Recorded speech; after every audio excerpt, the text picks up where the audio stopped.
Hi friends, and welcome to Book a Day for Little Learners. Friends, today we're going to read Dr. Seuss's book, If I Ran the Circus. And friends, this book was published a few years after If I Ran the Zoo.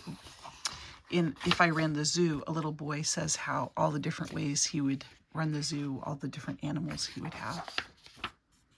This book is for my dad, Big Ted of Springfield, the finest man I'll ever know. I wonder if they like going to the circus together. In all the whole town, the most wonderful spot is behind Sneelock's store in the big vacant lot. It's just the right spot for my wonderful plans, said your Morris McGurk, if I clean up the cans. It's a big empty lot, isn't it? Now, a fellow like me, said young Morris McGurk, could get rid of this junk with a half-hour's work. I could yank up those weeds and chop down the dead tree and haul off those old cars. There are just 2 or 3. And then the whole place would be ready, you see.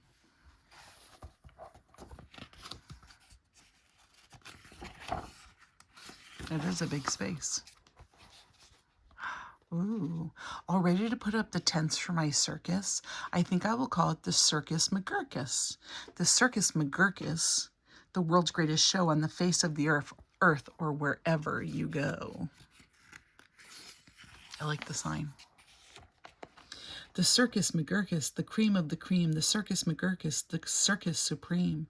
The Circus McGurkus, colossal, stupendous, astounding, fantastic, terrific, tremendous. I'll bring in my acrobats, jugglers, and clowns from 1,033 faraway towns to the place that you'll see 'em in, ladies and gents, right behind Sneelock's store in the great McGurk tents.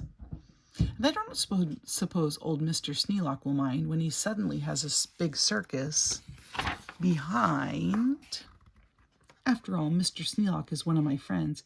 He might even help out doing small odds and ends, doing little odd jobs he could be of some aid, such as selling balloons and the pink lemonade. I think 500 gallons will be about right, and then I'll be ready for opening night. Look, it says 100 gallons, 200 gallons, 300 gallons, 400 gallons, 500 gallons. Look at all those really cool balloons. What an opening night, what a sight. I'll hoist up the curtains, the crowds will crowd in, and my Circus McGurkus will promptly begin with the welcoming toot on my welcoming horn by my horn-tooting apes from the jungles of Jorn, where the very best horn-tooting apes are all born, because the very fresh air there is fine for their lungs, and some of those fellows have 2 or 3 tongues. This way, step right in, this way, ladies and gents. My sideshow starts here in the first of my tents. When you see what goes on, you'll say no other circus is half the great circus the Circus McGurkus is. Here on stage 1, from the ocean of Alf, is a sight most amazing, a walrus named Rolf, who can stand on 1 whisker. That's his whisker. This wonderful Rolf on the top of 5 balls, 2 for tennis, 3 for golf. It's a marvelous trick if I do say so myself.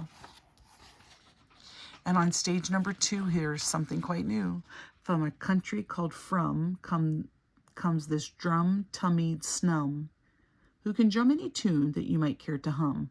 Doesn't hurt him a bit, 'cause his drum tummy's numb. Numb means he can't feel it. And you'll now meet the Foon, the remarkable Foon, who eats sizzling hot pebbles that fall off the moon. And the reason he likes them red hot, it appears, is he greatly enjoys blowing smoke from his ears. Of course, pebbles like this are quite hard to collect, but Sneelock will manage somehow, I expect. After all, Sneelock is one of my friends, and I'm sure he'll help out doing small odds and ends. Look how big that pot is. And that would be hot, wouldn't it, friends? And on stage number 4, see the wily who can throw his long tail as a sort of lasso, so lasso. With a flip of the hip, with a tail of this kind, he can capture whoever is standing behind. He can capture old Sneelock. I'm sure he won't mind. Look at that. He's doing it with his tail. I don't know. Mr. Sneelock might not like that. And now here is a hoodwink who winks in his wink hood. Without a good wink hood, a hoodwink can't wink good. And folks, let me tell you, there's only one circus with wink-hooded hoodwinks, the Circus McGurkus. The show of all shows, there's no other showman who shows you a show with a blindfolded bowman. The blindfolded bowman from Brigger Root, the world's sharpest shooter, look at him shoot. Through the holes in 4 donuts, 2 hairs on a worm, and the knees of 3 birds without making them squirm, and then on through a crabapple up on the head of Schneelock, who likes to help out, as I've said. He's very involved with the circus, isn't he? And now come to the spot where the spotlight is hot, and you'll see in the spotlight a juggling jot who can juggle some stuff you might think he could not, such as 22 question marks, which is a lot. Also 44 commas, and also 1 dot. That's the kind of Circus McGurkus I've got. So these are commas, these are question marks, and then there's the period, the dot. Look at it, see all the people watching the circus. It says, to the big tent, elephants. See all the people, they're coming in. Look how big the megaphone is. But that's just my sideshow, a start, a beginning, this way to the big tent. You'll find your head spinning. Why, ladies and gentlemen, youngsters and oldsters, your heads will quite likely spin right off your shoulders. So hurry, step lively, quick, ladies and gents, and get into your seats in my tent of all tents. My parade of parades is about to commence. Commence means to start.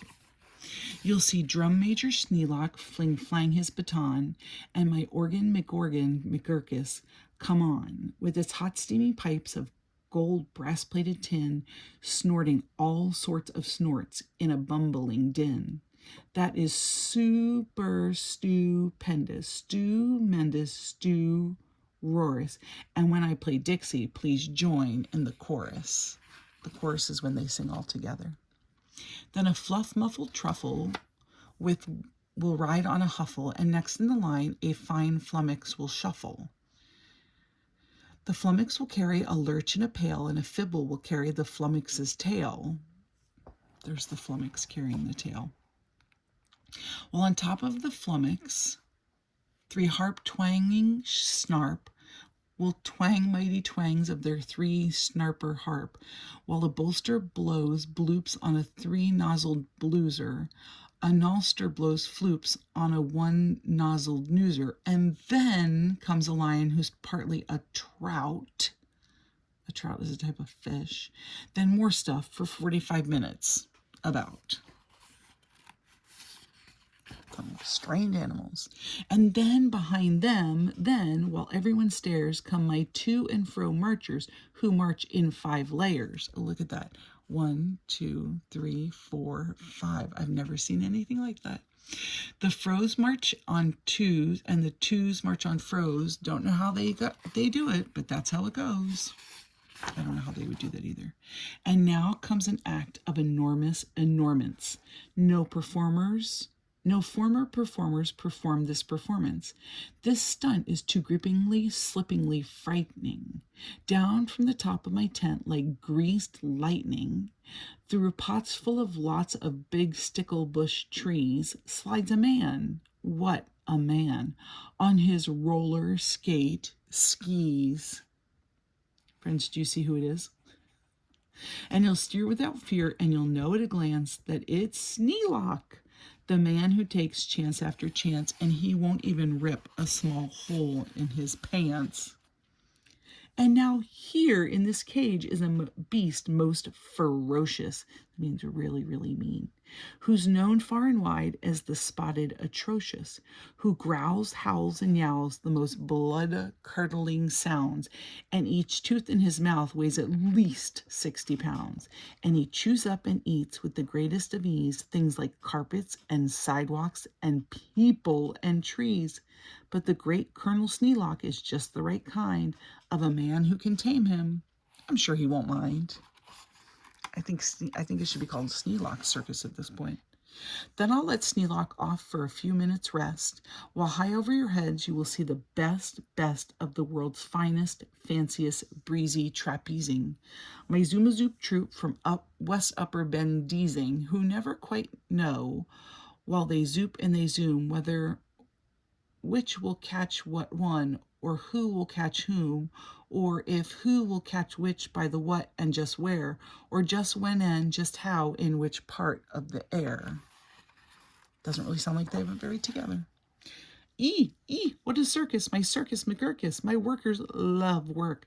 They say, work us, please work us. We'll work and we'll work up so many surprises. You'll never see half if you had 40 ISIS. Friends, no, but the only people who have 40 eyes are 20 people times their 2 eyes is 40 eyes. And now, again, Sneelock, brave Sneelock is back, risking life on my patented life-risking track with the speedsters I call my colliding collusions. Race round in swift cars called abrasion contusions, and Sneelock just lies there, not one bit excited. I know he won't mind. He'll be simply delighted. Would you like a car racing over you? I would not enjoy that. And here, in a contest of brute strength and muscle, Kid Sneelock, my champ of all champs, will now tussle and wrestle a beast called the Grizzly Ghastly and slap him around. Then he'll slam him down fastly and pin both his shoulders tight flat to the mat. Kid Sneelock will love it. I'm sure about that. Here's Kid Sneelock. They're wrestling. Doesn't look like a fair match. And while that goes on there, look at this go on here. Have you heard of my herd of through horns jumping deer? Every deer jumps through horns of another pell-mell, while his horns are jumped through at the same time as well, by a deer whose horns also are being jumped through by another who's having his horns jumped through too, which I'm sure trainer Sneelock can train them to do. It's interesting through how they do that. Then the whole tent will ring with hoorays and wild shouts. First my whale number 1, with an aim that aims true, sprouts a spout that spouts Sneelock to whale number 2. And then whale number 2 spouts his spout like a gun, and that spout spouts old Sneelock right back to whale 1. And then forwards and backwards on spout after spout, my great spout rider Sneelock gets spouted about, just as long as their spouting holds out. You think they'll end up with no water? Then my tournament knights, noble apes without fears, Sir Hector, Sir Vector, Sir Bops, and Sir Beers, Sir Hawkins, Sir Dawkins, Sir Jocks, and Sir Jeers, clatter into the tent, and while everyone cheers, stage a roust about joust with their boxing glove spears. Oh, that's funny.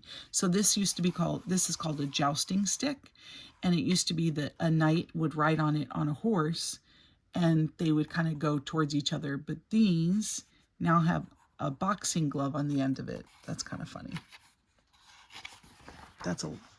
Might be the one that I think is most clever.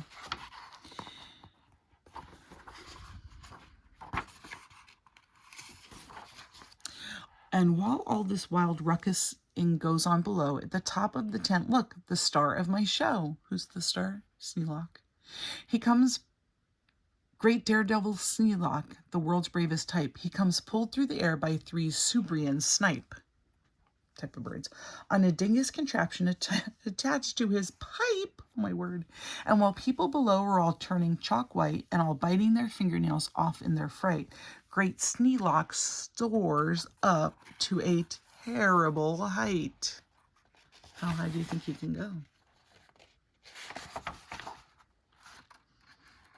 I'm having trouble turning the last few pages. Then he shakes himself loose. There he is. He's in a fall. He starts down in a dive such as no man on earth could come out of alive. Uh-oh. But he smiles as he falls, and no fear does he feel. His nerves are like iron, his muscles like steel.